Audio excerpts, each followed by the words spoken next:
Welcome to Dweller of the Dark. We are a channel honoring the yellowed and blackened bones of many prominent authors. We will be digging up several obscure, strange, and forgotten authors who influenced many of the great horror, science fiction, and fantasy writers today. Comment below if you like. If you have authors that you'd like to see recognized, list them in the comments or contact our author page. Subscribe for more tales of the horrifying, obscure, strange, and forgotten. We'll have quite a collection climbing out of the tombs. If you like any of our tales, comment, ring the bell, and crush the like button below. Unknown Horror Masters. As promised, we will be narrating many of your submitted creations. Continue to send us fresh blood for our ravenous appetite. Submit, subscribe, and contact us for more information. Check out our other stories and our websites: Rumble, BitChute, YouTube, Dweller of the Dark. Official website, dwellerofthedark.com. You can find us on Facebook, Kindle, and Amazon. You can find our books. Follow us, support us on Twitter, Instagram, Patreon, Bandcamp. Dweller of the Dark. Children of Horror. Father Jason encounters the Elder Gods and the Stone Woman of Fakana. Mergunstrom is at the Grey Toad Inn, awaiting his next ghoulish victim. And on board the Golconda, two shipwreck survivors try and survive an attack by vampires as we beat the Haitian voodoo drums to resurrect the zombified corpse of Hugh Barnett Cave. Hugh B. Cave was a writer of horror, weird fiction, and science fiction. Cave contributed heavily to several pulp magazines such as Astounding, Black Mask, and Weird Tales from the 1920s and 1930s, selling an estimated 800 stories. These were not only in horror, but also in western, fantasy, adventure, crime, romance, and nonfiction. He used a variety of pen names, notably John Starr, Jeffrey Vase, and Just in Case. It was under the Just in Case pen name that he created the anti-hero, the Eel. Following a war correspondent assignment during World War II, Cave settled in Jamaica, where he owned and managed a coffee plantation. While on his coffee plantation, Cave continued his writing career, now specializing in novels as well as fiction and nonfiction sales to mainstream magazines. He won numerous awards for his work. These included the Living Legend Award from the International Horror Guild, the Bram Stoker Award for Lifetime Achievement from the Horror Writers Association, and the World Fantasy Award for Lifetime Achievement. Stragella was first published in the June 1932 issue of Strange Tales of Mystery and Terror. Our story focuses on Yancey and Miggs, two shipwrecked survivors who have found a strange ship in a ghostly fog. Can our shipwrecked survivors survive a night on board the ghostly Golconda? Or will they too fall prey to the fangs of Stragella? Stragella by Hugh B. Cave. Night, black as pitch, and filled with the wailing of a dead wind, sank like a shapeless specter into the oily waters of the Indian Ocean, leaving a great gray expanse of sullen sea, empty except for a solitary speck that rose and dropped in the long swell. The forlorn thing was a ship's boat. For 7 days and 7 nights, it had drifted through the waste, bearing its ghastly burden. Now, groping to his knees, one of the two survivors peered away into the east, where the first glare of a red sun filtered over the rim of the world. Within arm's reach, in the bottom of the boat, lay a second figure, face down. All night long, He had lain there. Even the torrential shower, descending in the dark hours and flooding the dory with life-giving water, had failed to move him. The first man crawled forward, scooping water out of the tarpaulin with a battered tin cup. He turned his companion over and forced the stuff through receded lips. "Mix." The voice was a cracked whisper. "Mix. Good God, you ain't dead, Mix. I ain't left all alone out here." John Miggs opened his eyes feebly. What's wrong?" he muttered. "We got water, Miggs. Water." "You're dreaming again, Yancey. It ain't water. It's nothing but sea." "It rained," Yancey screeched. "Last night. It rained. I stretched the tarpaulin. All night long, I've been lying face up, letting it rain in my mouth." Miggs touched the tin cup to his tongue and lapped its contents suspiciously. With a mumbled cry, he gulped the water down. Then, gibbering like a monkey, he was crawling toward the tarpaulin. Yancey flung him back, snarling.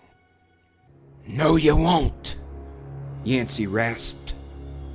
"We got to save it, see? We got to get out of here."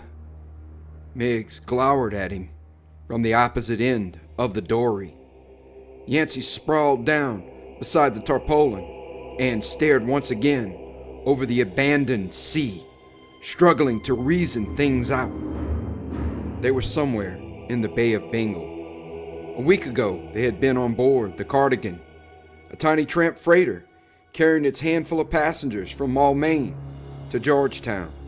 The Cardigan had foundered in the typhoon off the Mergui archipelago. For 12 hours, she had heaved and groaned through an inferno of swirling seas. Then she had gone under.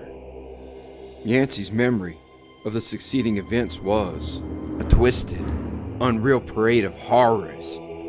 At first, there had been 5 men in the little boat.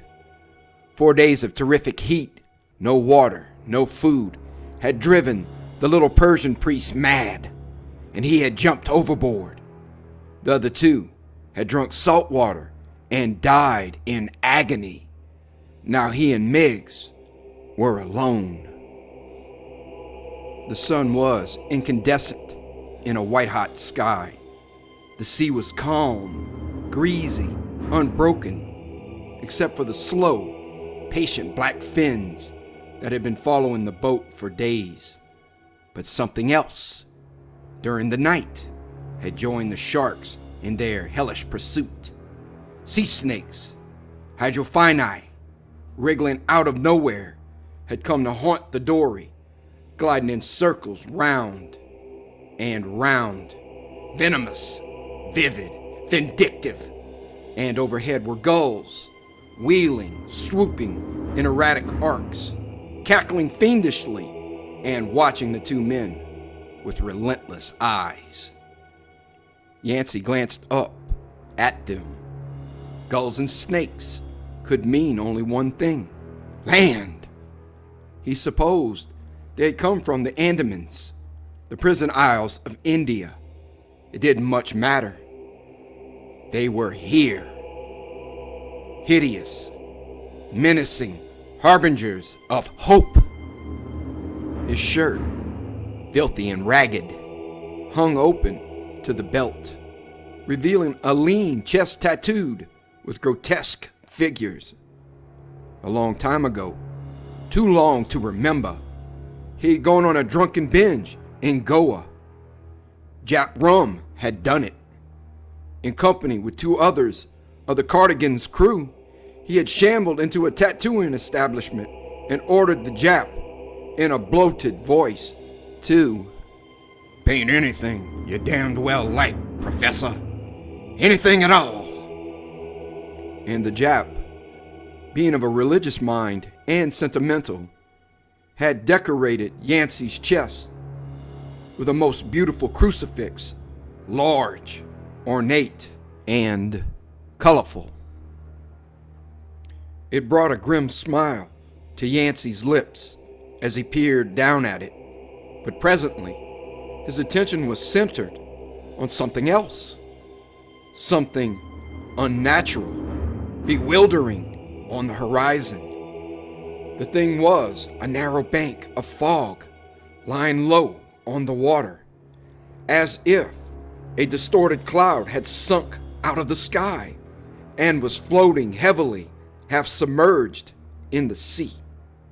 And the small boat was drifting toward it.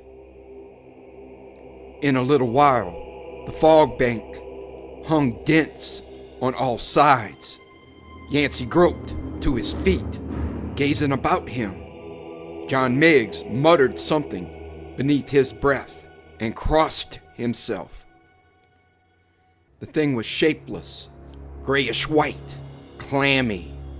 It reeked, not with the dank smell of sea fog, but with the sickly, pungent stench of a buried jungle or a subterranean mushroom cellar.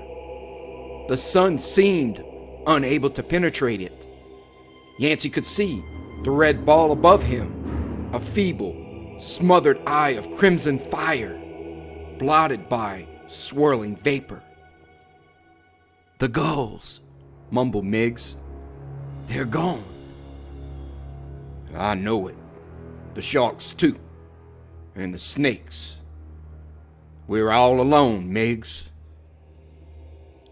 An eternity passed while the dory drifted deeper and deeper into the cone. And then there was something else. Something that came like a moaning voice out of the fog. The muted, irregular, sing-song clangor of a ship's bell. "Listen," Miggs cackled. "You hear?" But Yancey's trembling arm had come up abruptly, pointing ahead. "By God, Miggs, look!"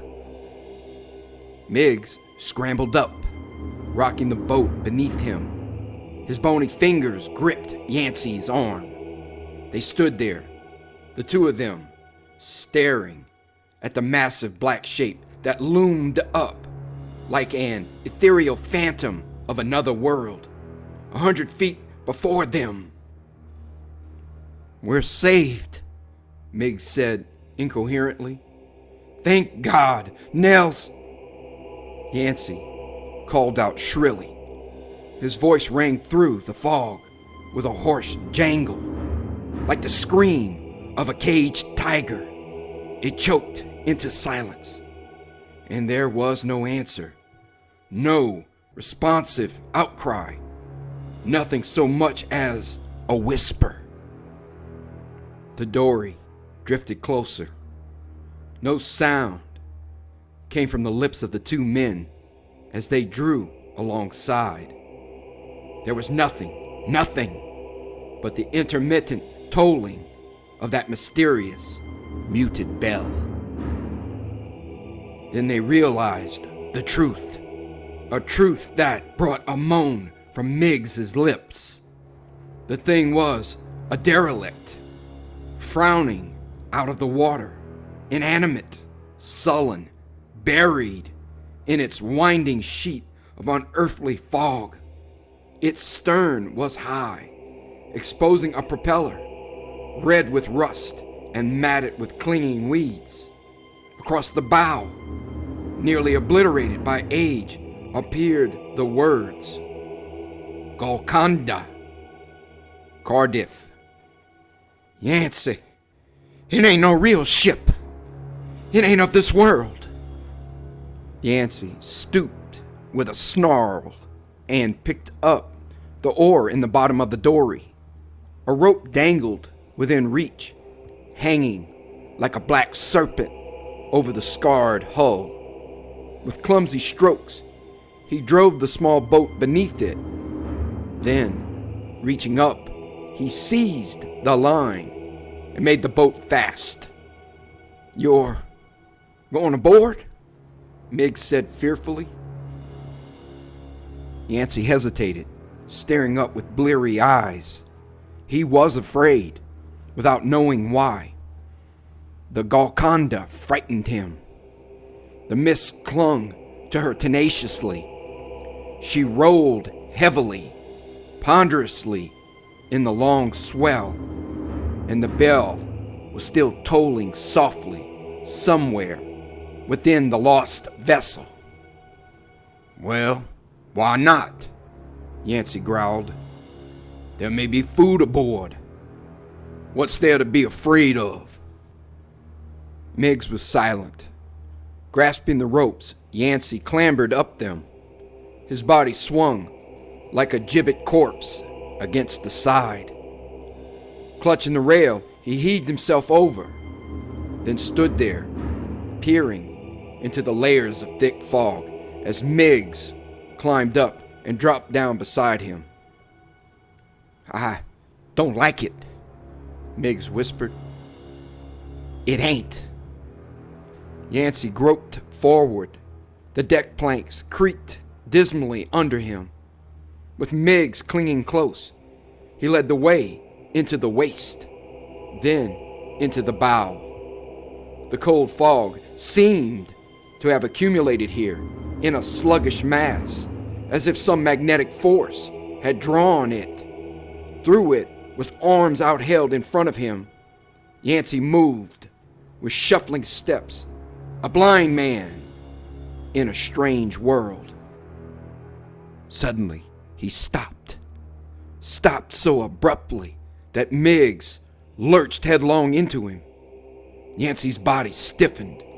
His eyes were wide, glaring at the deck before him.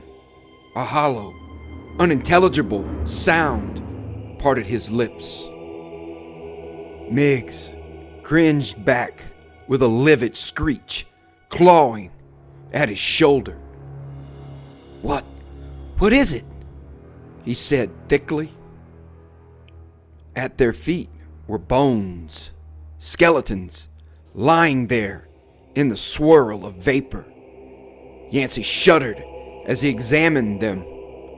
Dead things they were, dead and harmless, yet they were given new life by the motion of the mist. They seemed to crawl, to wriggle, to slither toward him and away from him. He recognized some of them as portions of human frames. Others were weird, unshapely things. A tiger skull grinned up at him with jaws that seemed to widen hungrily. The vertebrae of a huge python lay in disjointed coils on the planks, twisted as if in agony. He discerned the skeletonic remains of tigers, tapirs, and jungle beasts of unknown identity, and human heads, many of them, scattered about like an assembly of mocking, dead-alive faces leering at him, watching him with hellish anticipation. The place was a morgue, a charnel house. Yancey fell back, stumbling. His terror had returned with triple intensity. He felt cold perspiration forming on his forehead, on his chest, trickling down the tattooed crucifix. Frantically, he swung about in his tracks and made for the welcome solitude of the stern deck, only to have Miggs clutch feverishly at his arm. "I'm going to get out of here, Nels. That damned bell. These here things." Yancey flung the groping hands away. He tried to control his terror. This ship, this Golconda, was nothing but a tramp trader. She'd been carrying a cargo of jungle animals for some expedition. The beast had got loose. gone amok in a storm. There was nothing fantastic about it. In answer came the intermittent clang of the hidden bell below decks and the soft lapping sound of the water swishing through the thick weeds which clung to the ship's bottom. "Come on," Yancey said grimly. "I'm going to have a look around. We need food." He strode back through the waist of the ship, with Miggs shuffling behind. Feeling his way to the towering stern, he found the fog thinner, less pungent. The hatch leading down into the stern hold was open. It hung before his face like an uplifted hand, scarred, bloated, as if in mute warning. And out of the aperture at its base straggled a spidery thing that was strangely out of place here on this abandoned derelict. A curious, menacing, crawling vine with mottled, triangular leaves and immense orange-hued blossoms. Like a living snake, intertwined about itself, it coiled out of the hold and wormed over the deck. Yancey stepped closer, hesitantly. Bending down, he reached to grasp one of the blooms, only to turn his face away and fall back with an involuntary mutter. The flowers were sickly sweet, nauseating. They repelled him with their savage odor. "Something," Miggs whispered sibilantly, "is watching us, Nels. I can feel it." Yancey peered all about him. He too felt a third presence close at hand. Something malignant, evil, unearthly. He could not name it. "It's your imagination," he snapped. "Shut up, will you?" "We ain't alone, Nels. This ain't no ship at all." "Shut up." "But the flowers there, they ain't right. Flowers don't grow aboard a Christian ship, Nels." "This hulk's been here long enough for trees to grow on it," Yancey said curtly. "The seeds probably took root in the filth below." "Well, I don't like it." "Go forward and see what you can find. I'm going below to look around." Miggs shrugged helplessly and moved away. Alone, Yancey descended to the lower levels. It was dark down here, full of shadows and huge, gaunt forms that lost their substance in the coils of thick, sinuous fog. He felt his way along the passage, pawing the wall with both hands. Deeper and deeper into the labyrinth he went, until he found the galley. The galley was a dungeon, reeking of dead, decayed food, as if the stench had hung there for an eternity without being molested, as if the entire ship lay in an atmosphere of its own, an atmosphere of the grave, through which the clean outer air never broke. But there was food here, canned food that stared down at him from the rotted shelves. The labels were blurred, illegible. Some of the cans crumbled in Yancey's fingers as he seized them, disintegrated into brown, dry dust, and trickled to the floor. Others were in fair condition, airtight.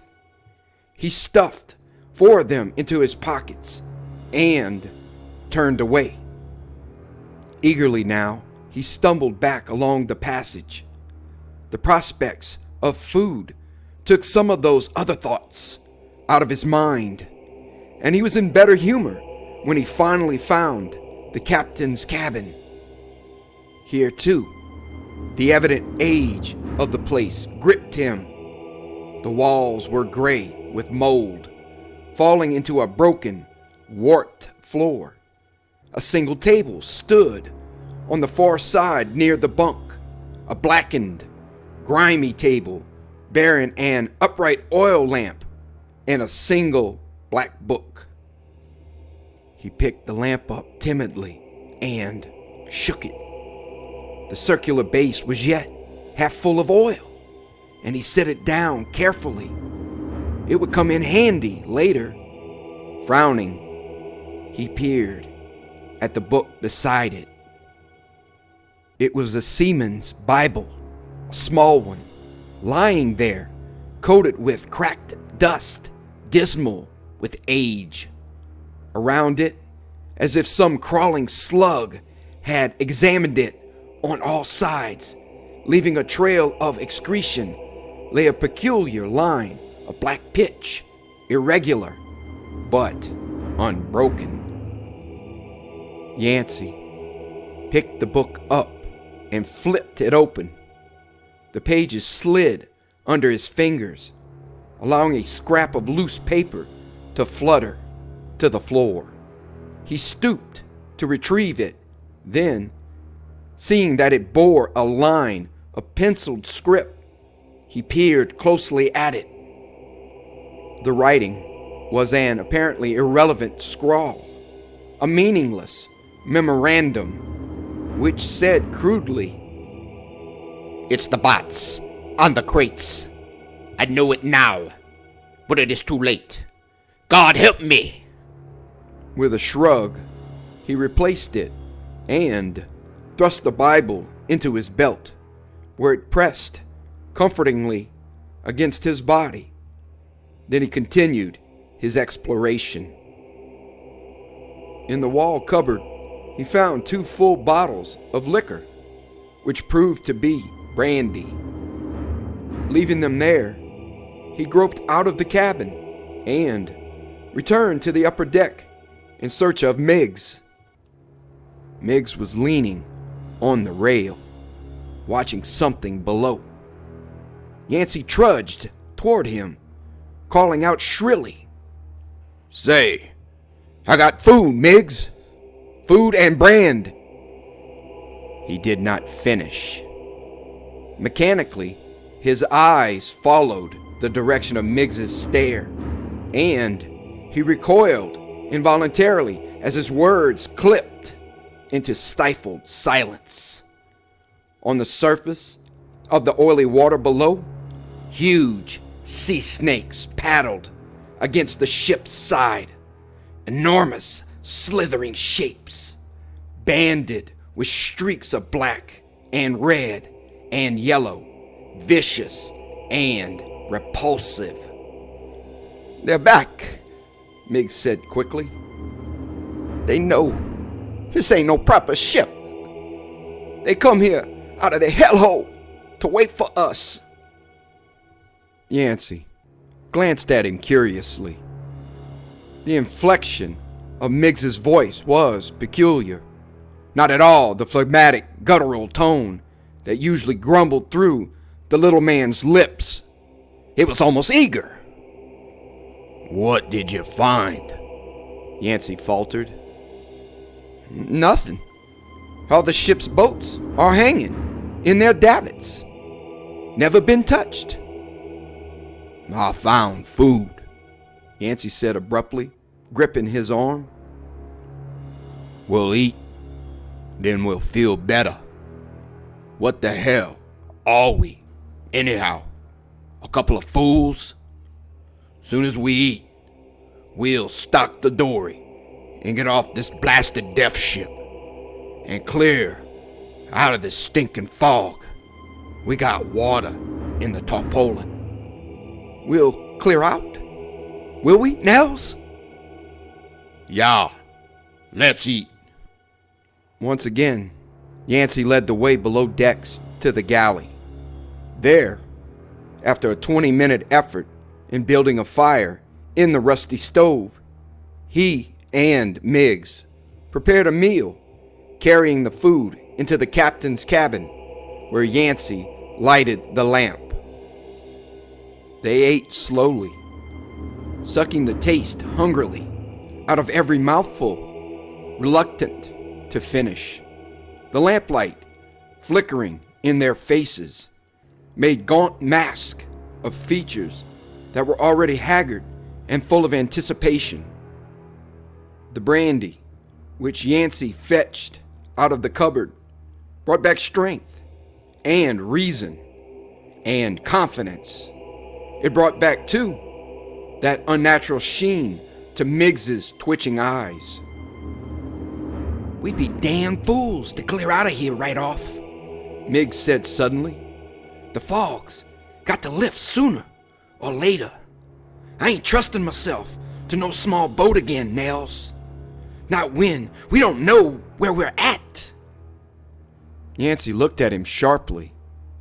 The little man turned away with a guilty shrug.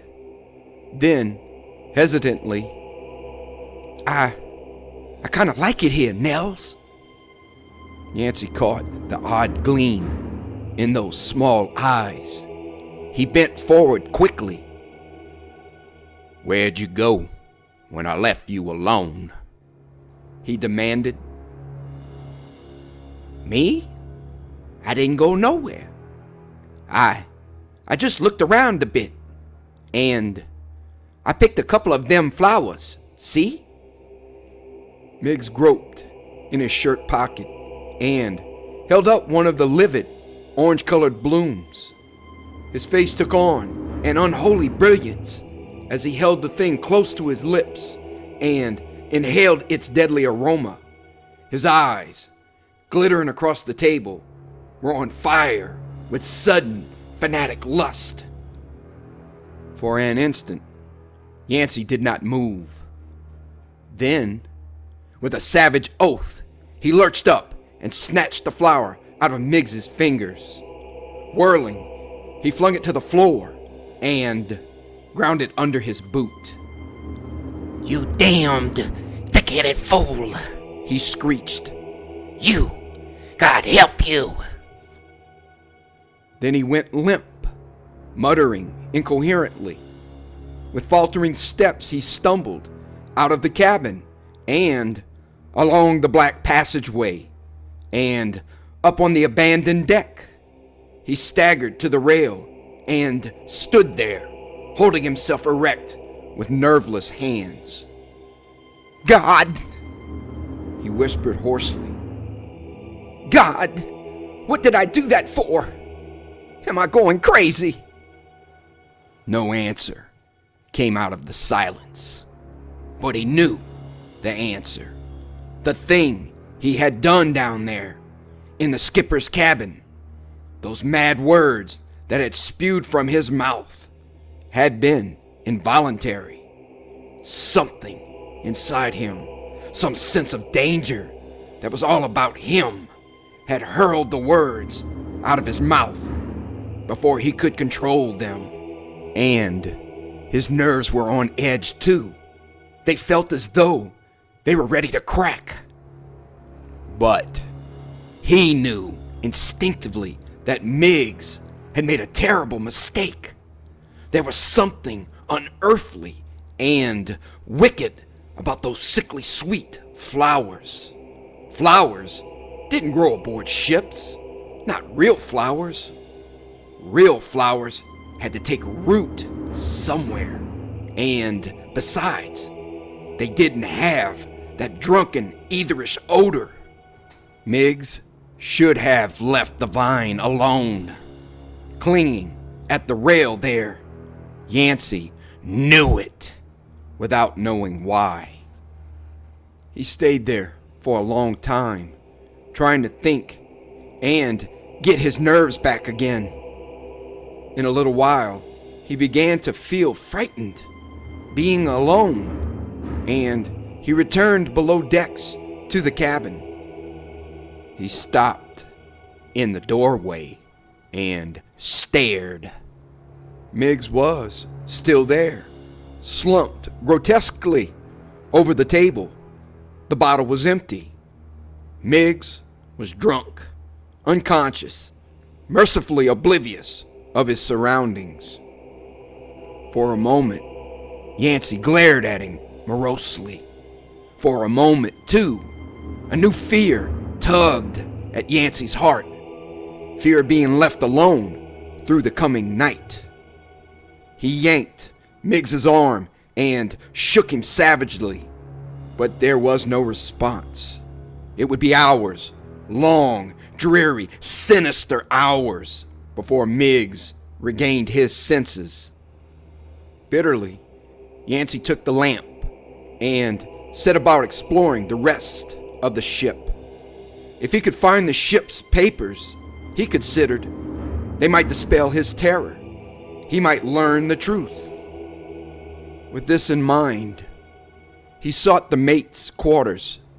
The papers had not been in the captain's cabin, where they belonged. Therefore, they might be here. But they were not. There was nothing but a chronometer, sextant, and other nautical instruments lying in curious positions on the mate's table, rusted beyond repair. And there were flags, signal flags, thrown down as if they had been used at the last moment. And lying in a distorted heap on the floor was a human skeleton. Avoiding this last horror, Yancey searched the room thoroughly.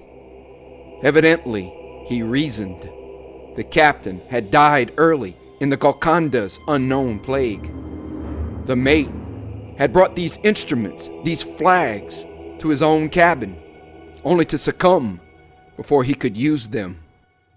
Only one thing Yancey took with him when he went out: a lantern, rusty and brittle, but still serviceable.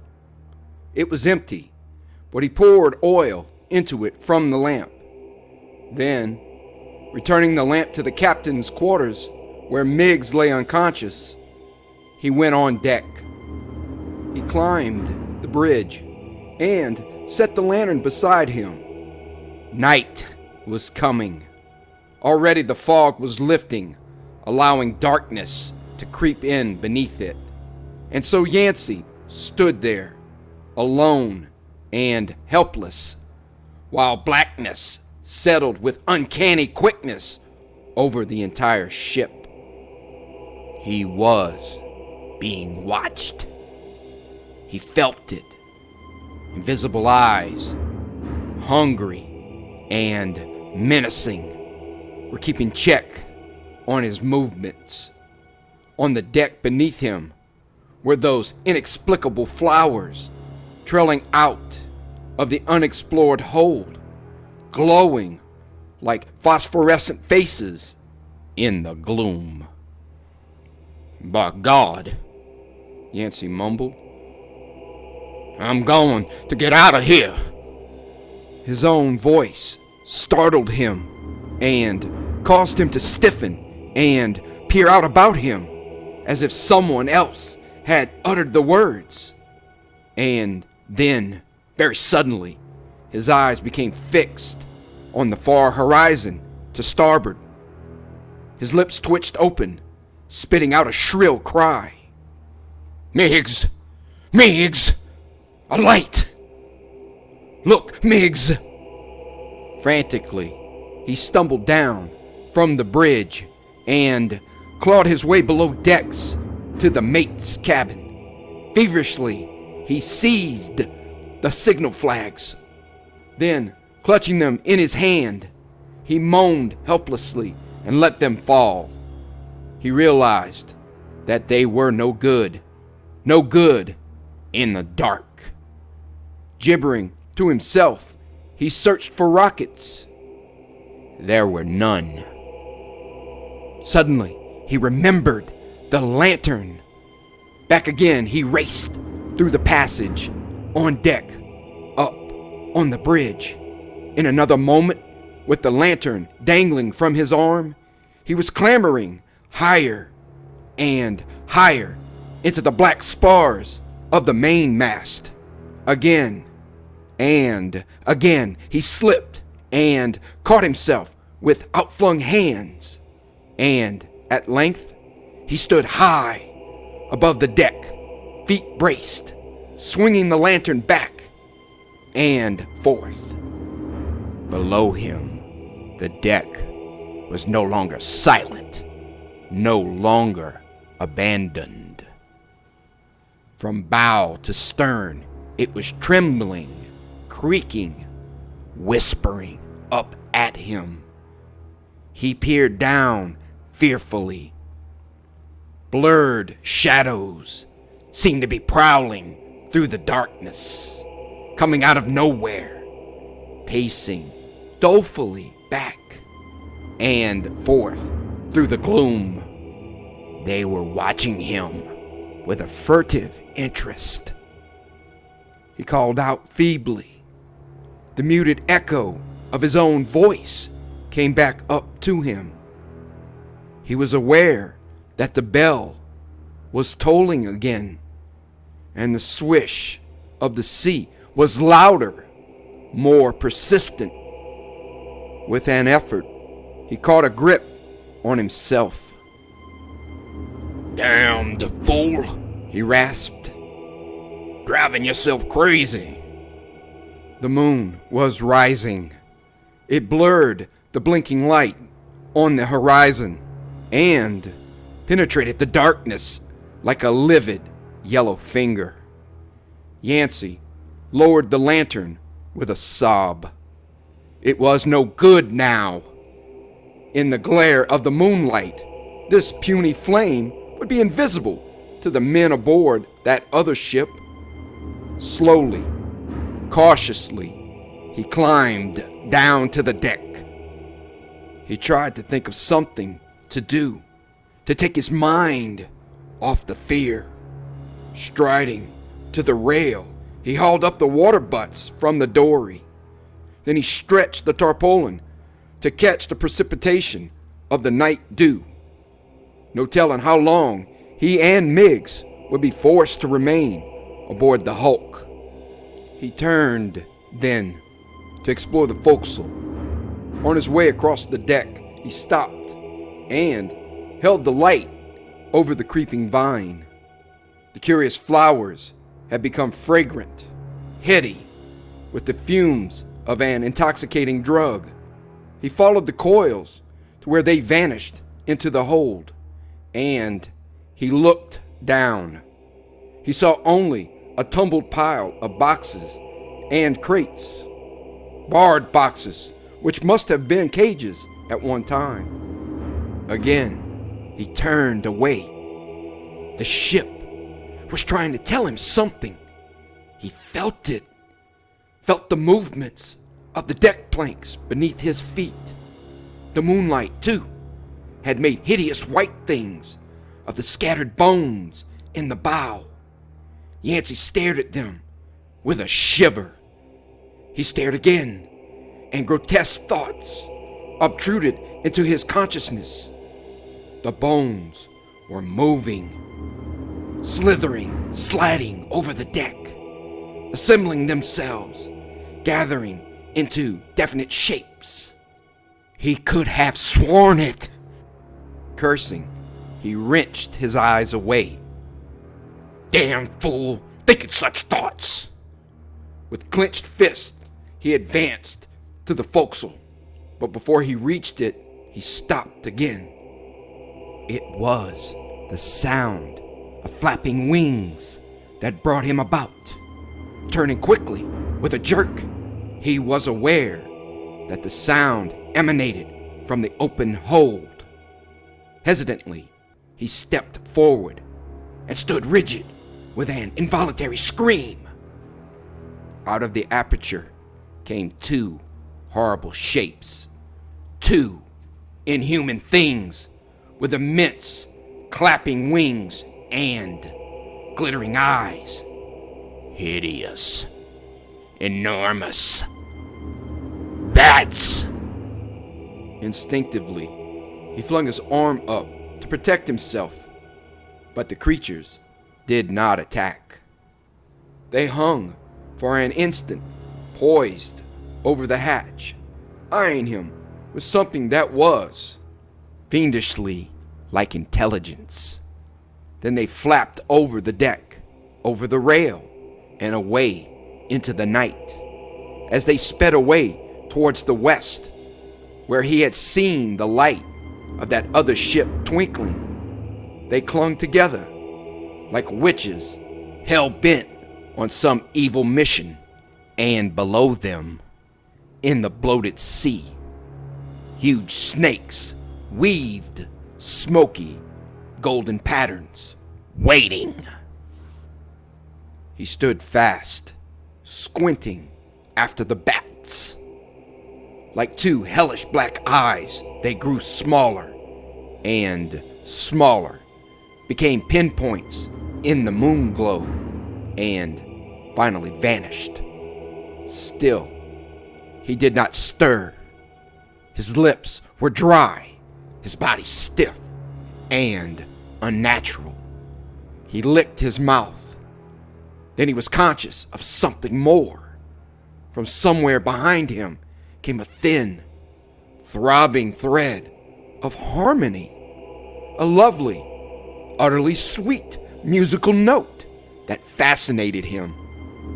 He turned slowly. His heart was hammering, surging. His eyes went suddenly wide. There, not 5 feet from him, stood a human form. Not his imagination. Real. But he had never seen a girl like her before. She was too beautiful. She was wild, almost savage, with her great dark eyes boring into him. Her skin was white, smooth as alabaster. Her hair was jet black, and a waving coil of it, like a broken cobweb of pitch strings, framed her face. Grotesque hoops of gold dangled from her ears. In her hair, above them, gleamed 2 of those sinister flowers from the straggling vine. He did not speak. He simply gaped. The girl was barefooted, bare-legged. A short, dark skirt covered her slender thighs. A ragged, white waist, open at the throat, revealed the full curve of her breasts. In one hand she held a long wooden reed, a flute-like instrument fashioned out of crude wood, and about her middle, dangling almost to the deck, twined a scarlet silken sash, brilliant as the sun, but not so scarlet as her lips, which were parted in a faint, suggestive smile, showing teeth of marble whiteness. Who are you? Yancy mumbled. She shook her head, yet she smiled with her eyes, and he felt somehow that she understood him. He tried again, in such tones as he knew. Still, she shook her head, and still he felt that she was mocking him.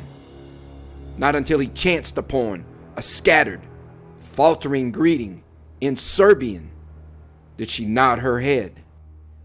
Dobra, she replied in a husky, rich voice, which sounded, somehow, as if it were rarely used. He stepped closer then. She was a gypsy, evidently, a Tazani of the Serbian hills. She moved very close to him with a floating, almost ethereal movement of her slender body, peering into his face, flashing her haunting smile at him. She lifted the flute-like instrument and, as if it were nothing at all unnatural or out of place, began to play again the song which had first attracted his attention. He listened in silence until she had finished. Then, with a cunning smile, she touched her fingers to her lips and whispered softly, You, mine? Yes? He did not understand. She clutched his arm and glanced fearfully toward the west, out over the sea. You, mine? She said again fiercely, Papaposito, Serafino, they no have you. You, not go to them. He thought he understood then. She turned away from him and went silently across the deck.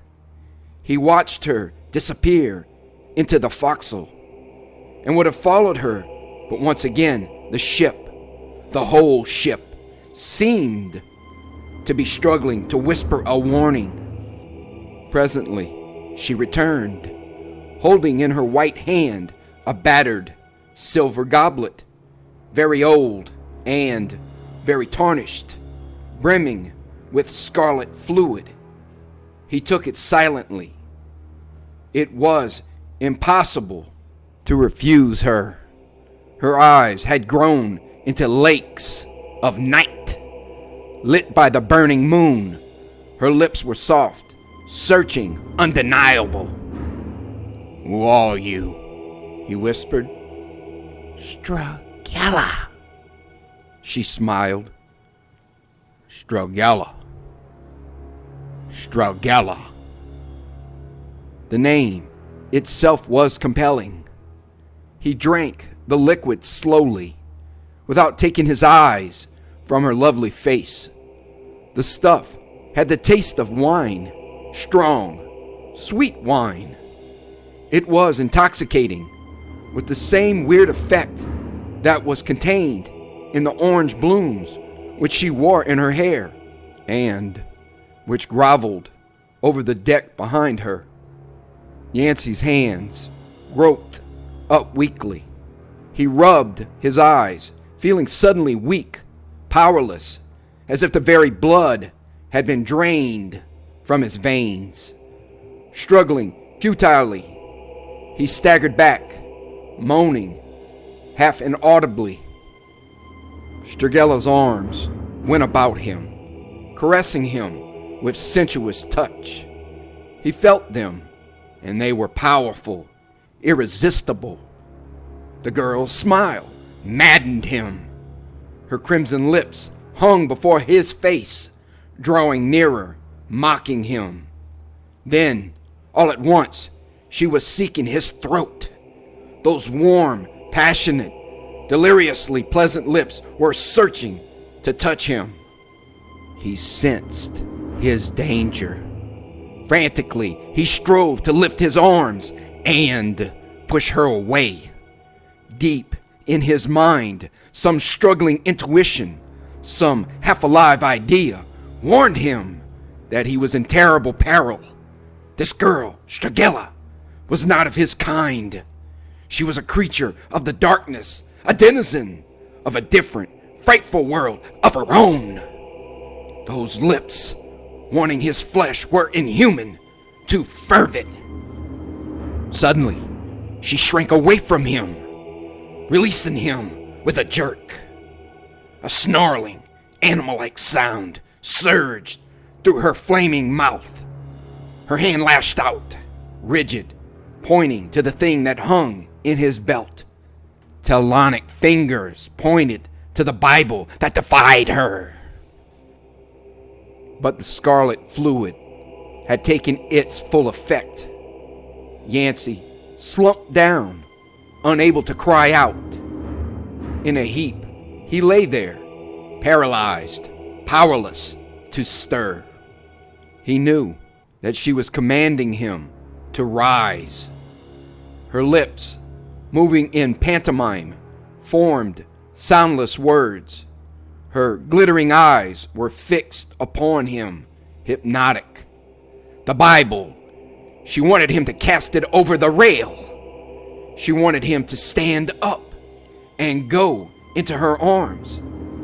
Then her lips would find a hold. But he could not obey. He could not raise his arms to support himself. She, in turn, stood at bay and refused to advance. Then, whirling about, her lips drawn into a diabolical curve, beautiful but bestial, she retreated. He saw her dart back, saw her tapering body whip about, with the crimson sash outflung behind her as she raced across the deck. Yancey closed his eyes to blot out the sight. When he opened them again, they opened to a new, more intense horror. On the Golconda's deck, Stragella was darting erratically among those piles of gleaming bones. But they were bones no longer. They had gathered into shapes, taken on flesh, blood. Before his very eyes, they assumed substance, men and beasts alike. And then began an orgy such as Nels Yancey had never before looked upon. An orgy of the undead. Monkeys, giant apes, lunged about the deck. A huge python reared its sinuous head to glare. On the hatch cover, a snow leopard, snarling furiously, crouched to spring. Tigers, tapirs, crocodiles fought together in the bow. A great brown bear, of the type found in the lofty plateaus of the Pamirs, clawed at the rail. And the men, most of them were dark-skinned, dark enough to have come from the same region, from Madras. With them crouched Chinamen and some Anglo-Saxons, starved, all of them, lean, gaunt, mad. Pandemonium raged then.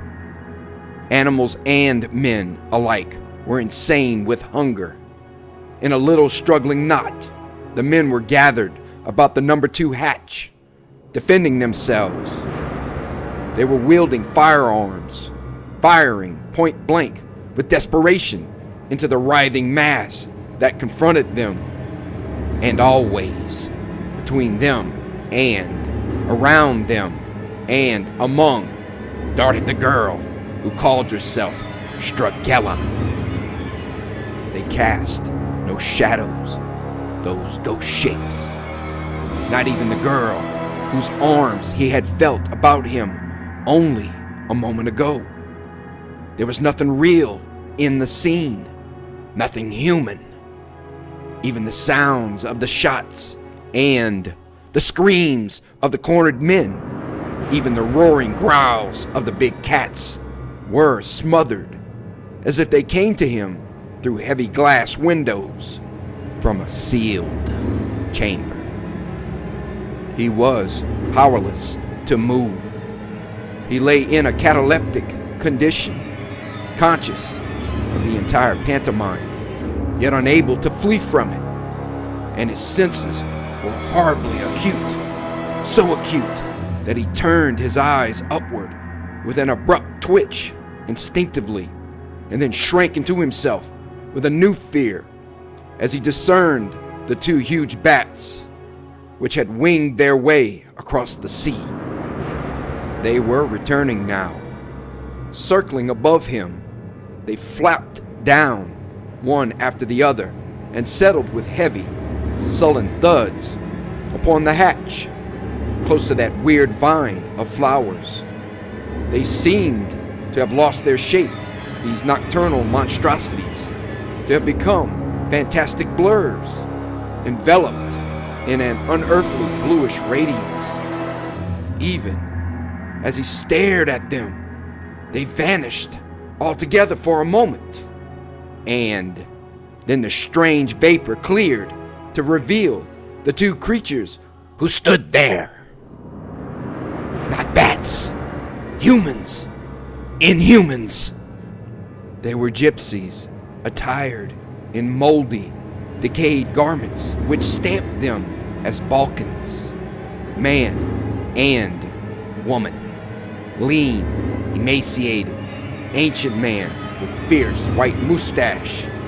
Plump, old woman with black, rat-like eyes that seemed unused to the light of day. And they spoke to Stragella, spoke to her eagerly. She, in turn, swung about with enraged face and pointed to the Bible in Yancey's belt. But the pantomime was not finished. On the deck, the men and animals lay moaning, sobbing. Stragella turned noiselessly, calling the old man and woman after her, calling them by name. Come, Papabosito, Serafino. The tragedy of the ghost ship was being reenacted. Yancey knew it and shuddered at the thought. Starvation, cholera, had driven the Golconda's crew mad. The jungle beast, unfed, hideously savage, had escaped out of their confinement. And now that the final conflict was over, Stragella and Papabosito and Serafino were proceeding about their ghastly work. Stragella was leading them. Her charm, her beauty, gave her a hold on the men. They were in love with her. She had made them love her madly and without reason. Now she was moving from one to another, loving them and holding them close to her. And as she stepped away from each man, he went limp, faint, while she laughed terribly and passed on to the next. Her lips were parted. She licked them hungrily, licked the blood from them with a sharp, crimson tongue. How long it lasted, Yancey did not know. Hours on end. He was aware, suddenly, that a high wind was screeching and wailing in the upper reaches of the ship. And, peering up, he saw that the spars were no longer bare and rotten with age. Great gray sails stood out against the black sky. Fantastic things without any definite form or outline. And the moon above them had vanished utterly. The howling wind was bringing a storm with it, filling the sails to bulging proportions. Beneath the decks, the ship was groaning like a creature in agony. The seas were lashing her, slashing her, carrying her forward with amazing speed. Of a sudden came a mighty grinding sound. The Golconda hurtled back, as if a huge, jagged reef of submerged rock had bored into her bottom. She listed. Her stern rose high in the air, and Stragella, with her two fellow fiends, was standing in the bow, screaming in mad laughter in the teeth of the wind. The other two laughed with her. Yancey saw them turn toward him, but they did not stop. Somehow, he did not expect them to stop. This scene, this mad pantomime, was not the present. It was the past. He was not here at all. All this had happened years ago. Forgotten, buried in the past. But he heard them talking in a mongrel dialect, full of Serbian words. It is done, Papabosito. We shall stay here forever now. There is land within an hour's flight where fresh blood abounds and will always abound. And here, on this wretched hulk, They will never find our graves to destroy us. The horrible trio passed close. Stragella turned to stare out across the water and raised her hand in silent warning. Yancey, turning wearily to stare in the same direction, saw that the first streaks of daylight were beginning to filter over the sea. With a curious floating, drifting movement, the three undead creatures moved toward the open hatch. They descended out of sight.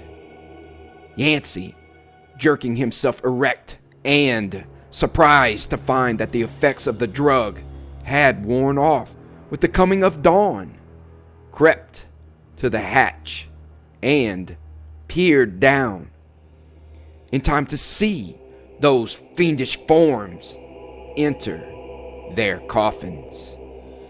He knew then what the crates were. In the dim light, now that he was staring directly into the aperture, he saw what he had not noticed before. 3 of those oblong boxes were filled with dank grave earth. He knew then the secret of the unnatural flowers. They had roots. They were rooted in the soil which harbored those undead bodies. Then, like a groping finger, the dawn came out of the sea. Yancey walked to the rail, dazed. It was over now. All over. Their orgy was ended. The Golconda was once more an abandoned, rotted hulk. For an hour, he stood at the rail, sucking in the warmth and glory of the sunlight. Once again, that wall of unsightly mist was rising out of the water on all sides. Presently, it would bury the ship, and Yancey shuddered. He thought of Miggs. With quick steps, he paced to the companionway and descended to the lower passage. Hesitantly, he prowled through the thickening layers of dank fog. A queer sense of foreboding crept over him. He called out even before he reached the door. There was no answer. Thrusting the barrier open, he stepped across the sill, and then he stood still while a sudden harsh cry broke from his lips. Miggs was lying there, half across the table, his arms flung out, his head turned grotesquely on its side, staring up at the ceiling. "Miggs! Miggs!" The sound came choking through Yancey's lips. "Oh God, Miggs! What's happened?" He reeled forward. Miggs was cold and stiff and quite dead. All the blood was gone out of his face and arms. His eyes were glassy, wide open. He was as white as marble, shrunken horribly. In his throat were 2 parallel marks, as if a sharp-pointed staple had been hammered into the flesh and then withdrawn. The marks of the vampire. For a long time, Yancey did not retreat. The room swayed and lurched before him. He was alone. Alone! The whole ghastly thing was too sudden, too unexpected. Then he stumbled forward and went down on his knees, clawing at Miggs's dangling arm. "Oh God, Miggs," he mumbled incoherently. "You got to help me. I can't stand it." He clung there, white-faced, staring, sobbing thickly, and presently slumped in a pitiful heap, dragging Miggs over on top of him. It was later afternoon when he regained consciousness. He stood up, fighting away the fear that overwhelmed him. He had to get away, get away! The thought hammered into his head with monotonous force. Get away! He found his way to the upper deck. There was nothing he could do for Miggs. He would have to leave him here.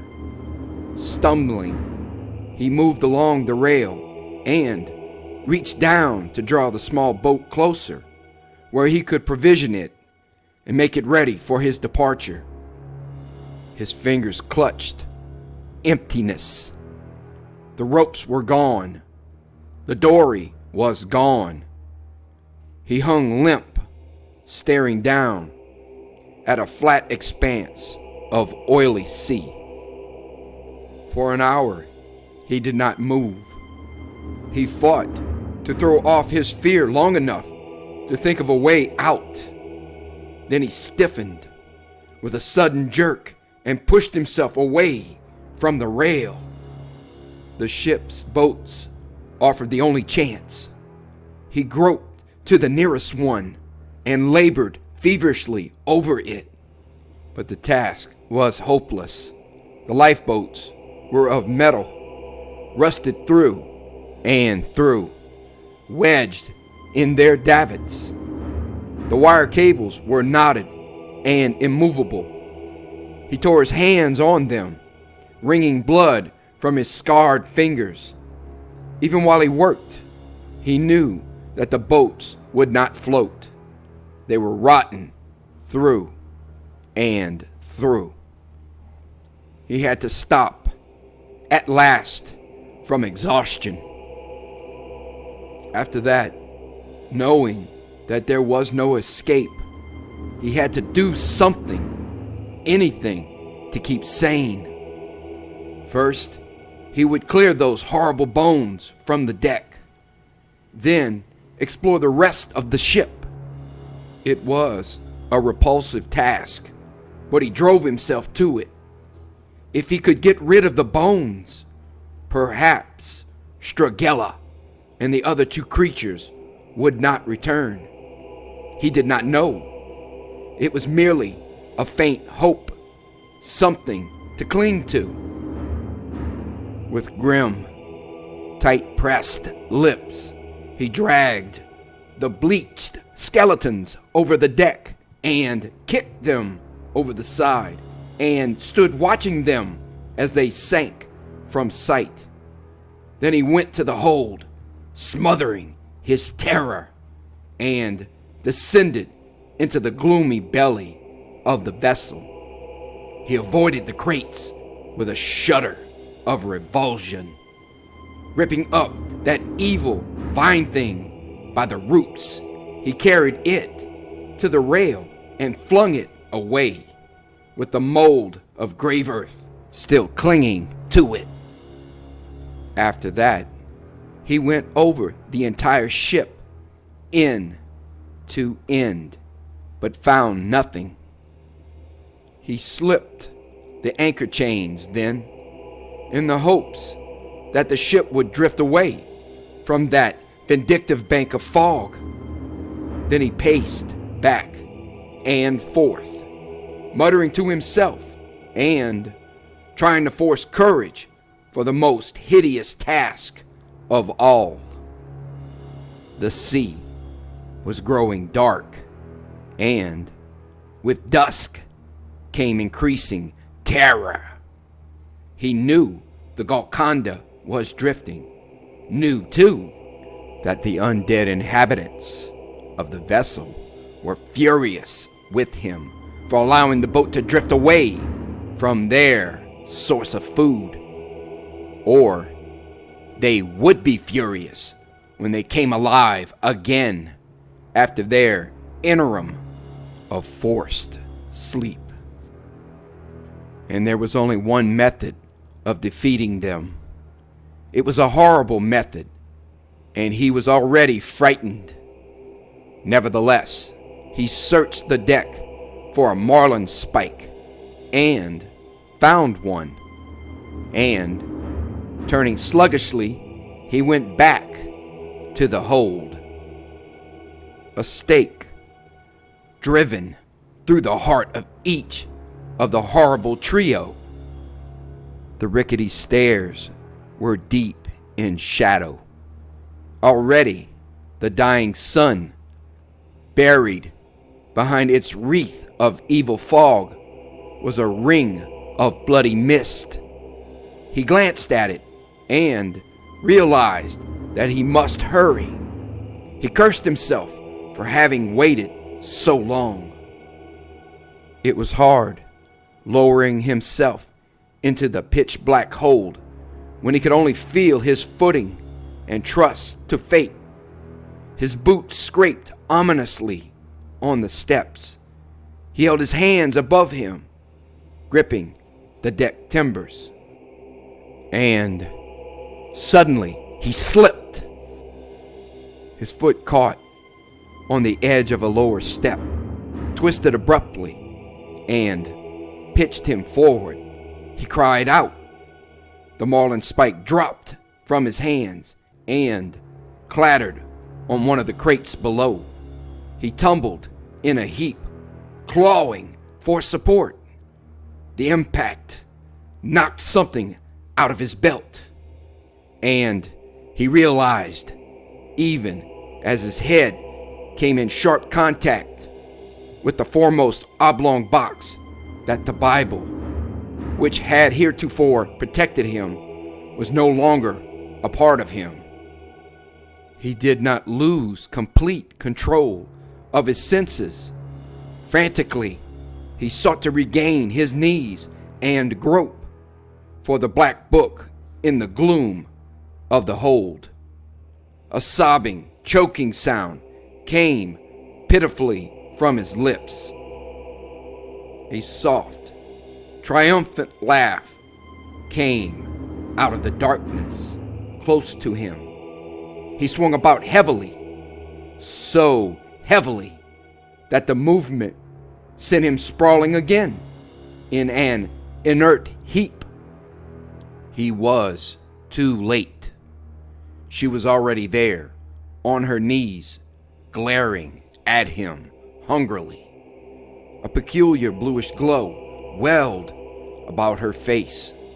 She was ghastly beautiful as she reached behind her into the oblong crate and began to trace a circle about the Bible with a chunk of soft, tarry, pitch-like substance clutched in her white fingers.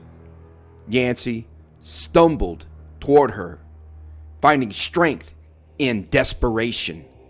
She straightened to meet him, her lips curled back, exposed white teeth.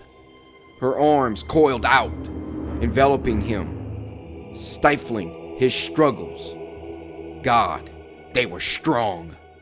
He could not resist them. The same languid, resigned feeling came over him.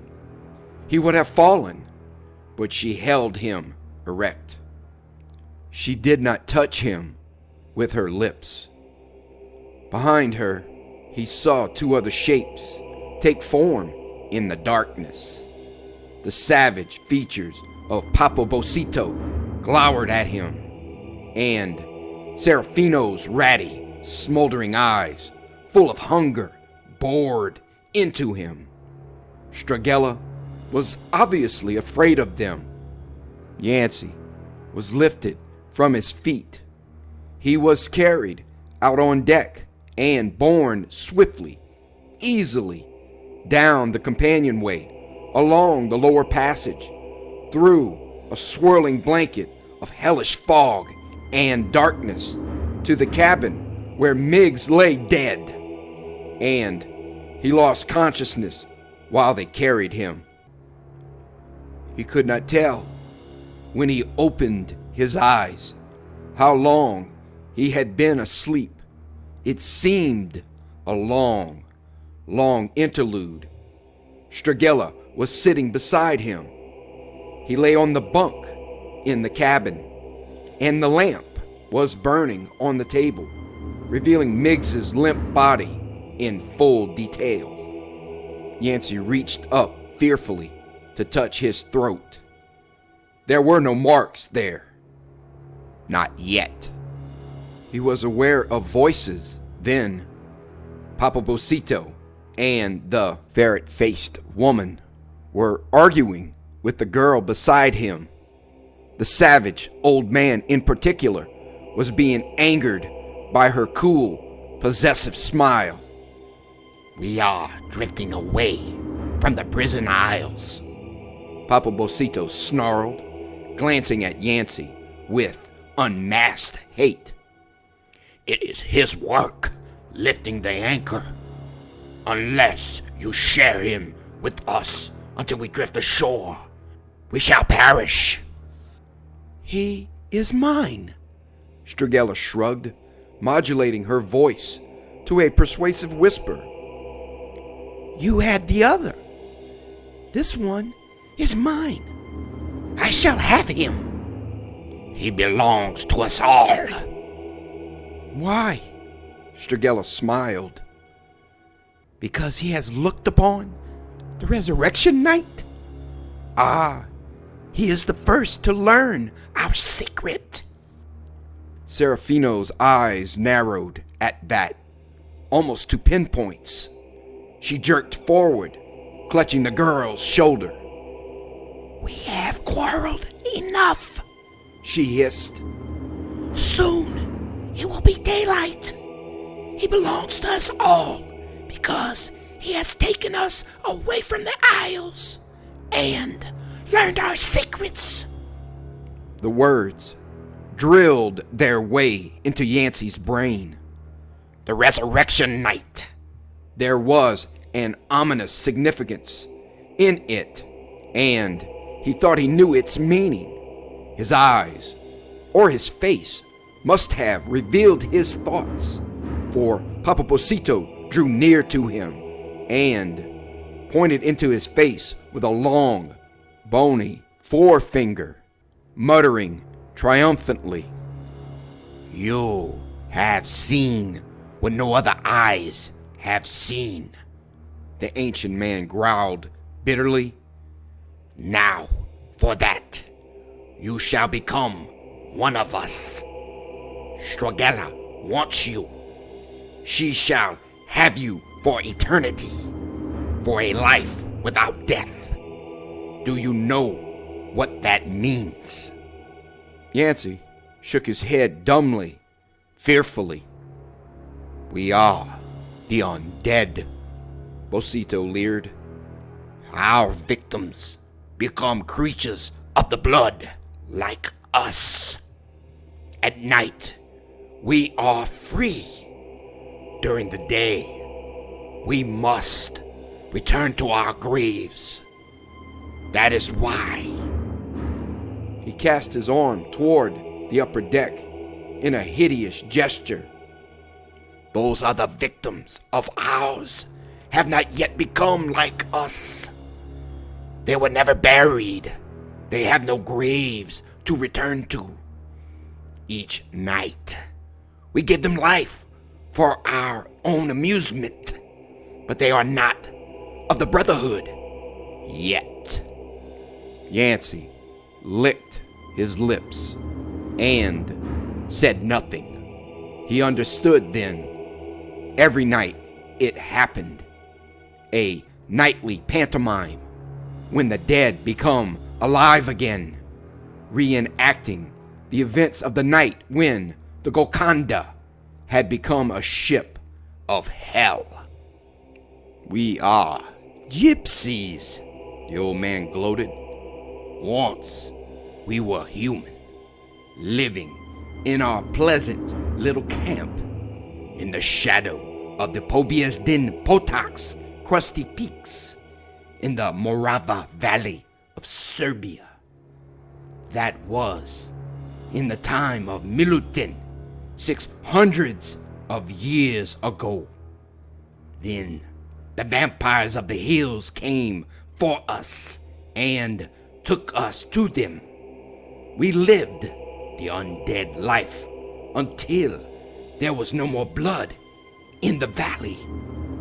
So we went to the coast, we three, transporting our grave earth with us. And we lived there, alive by night and dead by day, in the coastal villages of the Black Sea, until the time came when we wished to go to the far places. Serafino's guttural voice interrupted him, saying harshly, "Hurry! It is nearly dawn!" And we obtained passage on this Golconda, arranging to have our crates of grave earth carried secretly to the hold. And the ship fell into cholera and starvation and storm. She went aground, and here we are. Ah, but there is blood upon the islands, my pretty one. And so we anchored the Golconda on the reef, where life was close at hand. Yancey closed his eyes with a shudder. He did not understand all of the words. They were in a jargon of gypsy tongue, but he knew enough to horrify him. Then the old man ceased gloating. He fell back, glowering at Stragella. And the girl laughed, a mad, cackling, triumphant laugh of possession. She leaned forward, and the movement brought her out of the line of the lamplight, so that the feeble glow fell full over Yancey's prostrate body. At that, with an angry snarl, she recoiled. Her eyes went wide with abhorrence. Upon his chest gleamed the crucifix, the tattooed cross and Savior, which had been indelibly printed there. Stragella held her face away, shielding her eyes. She cursed him horribly. Backing away, she seized the arms of her companions and pointed with trembling finger to the thing which had repulsed her. The fog seemed to seep deeper and deeper into the cabin during the ensuing silence. Yancey struggled to a sitting posture and cringed back against the wall, waiting for them to attack him. It would be finished in a moment, he knew. Then he would join Miggs with those awful marks on his throat and Stragella's lips crimson with his sucked blood. But they held their distance. The fog enveloped them, made them almost indistinct. He could see only 3 pairs of glaring, staring, phosphorescent eyes that grew larger and wider and more intensely terrible. He buried his face in his hands, waiting. They did not come. He heard them mumbling, whispering. Vaguely, he was conscious of another sound, far off and barely audible. The howl of wolves. Beneath him, the bunk was swaying from side to side with the movement of the ship. The Golconda was drifting swiftly. A storm had risen out of nowhere, and the wind was singing its dead dirge in the rotten spars high above decks. He could hear it moaning, wheezing like a human being in torment. Then the 3 pairs of glittering orbs moved nearer. The whispered voices ceased, and a cunning smile passed over Stragella's features. Yancey screamed and flattened against the wall. He watched her in fascination as she crept upon him. One arm was flung across her eyes to protect them from the sight of the crucifix. In the other hand, outstretched, groping ever nearer, she clutched that hellish chunk of pitch-like substance with which she had encircled the Bible. He knew what she would do.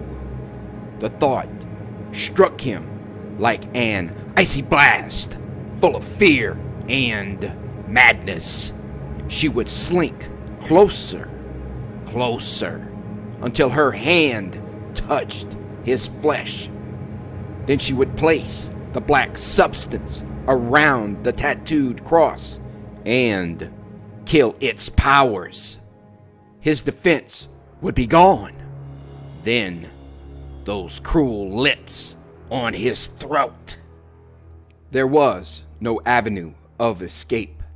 Papa Bocito and the plump old woman, grinning malignantly, had slid to one side between him and the doorway.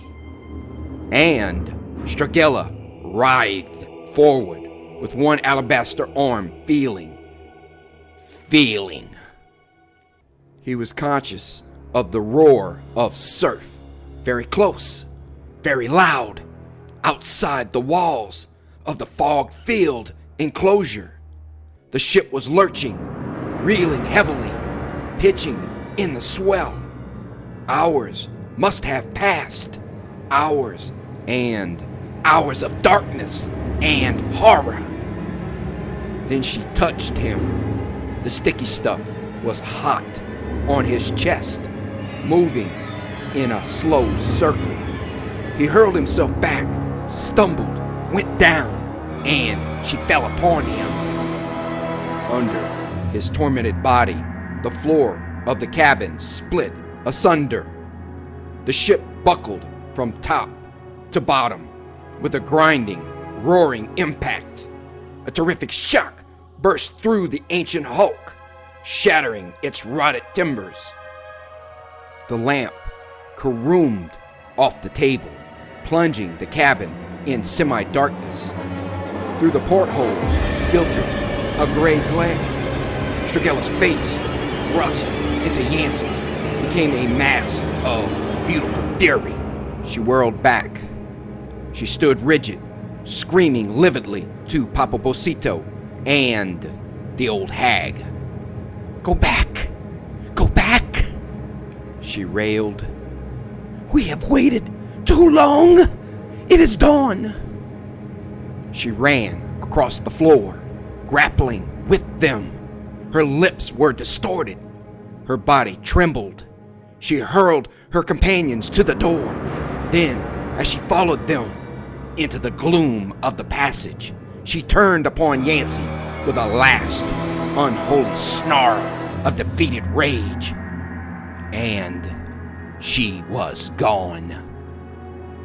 Yancey lay limp.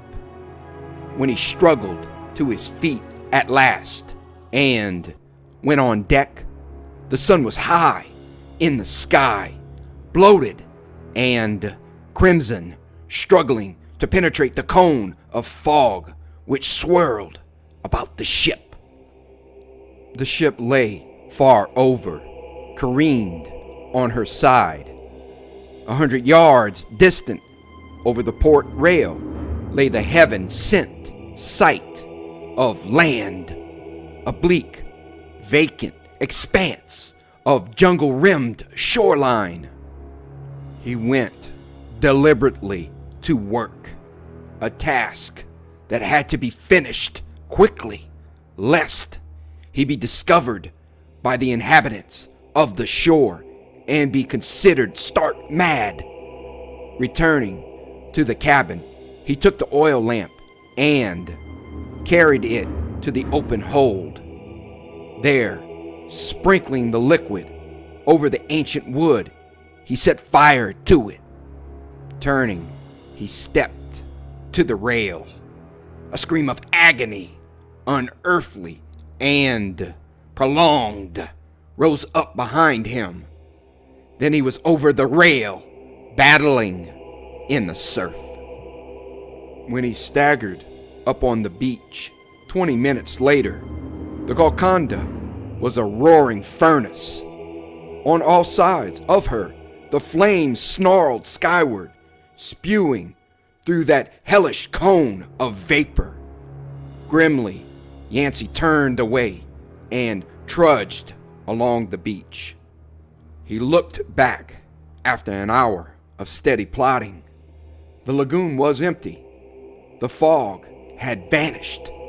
The sun gleamed down with warm brilliance on a broad, empty expanse of sea.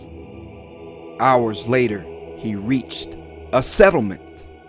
Men came and talked to him and asked curious questions. They pointed to his hair, which was stark white. They told him he had reached Port Blair on the southern island of the Andamans. After that, noticing the peculiar gleam of his bloodshot eyes, they took him to the home of the governor. There, he told his story, told hesitantly because he expected to be disbelieved, mocked. The governor looked at him cryptically. "You don't expect me to understand," the governor said. "I am not so sure, sir. This is a penal colony, a prison isle. During the past few years, more than 200 of our convicts have died in the most curious way. 2 tiny punctures in the throat. Loss of blood." You must destroy the graves," Yancey muttered. The governor nodded silently, significantly. After that, Yancey returned to the world alone. Always alone. Men peered into his face and shrank away from the haunted stare of his eyes. They saw the crucifix upon his chest and wondered why, day and night, he wore his shirt flapping open so that the brilliant design glared forth. But their curiosity was never appeased. Only Yancey knew, and Yancey was silent. Thank you for listening. Have a great night.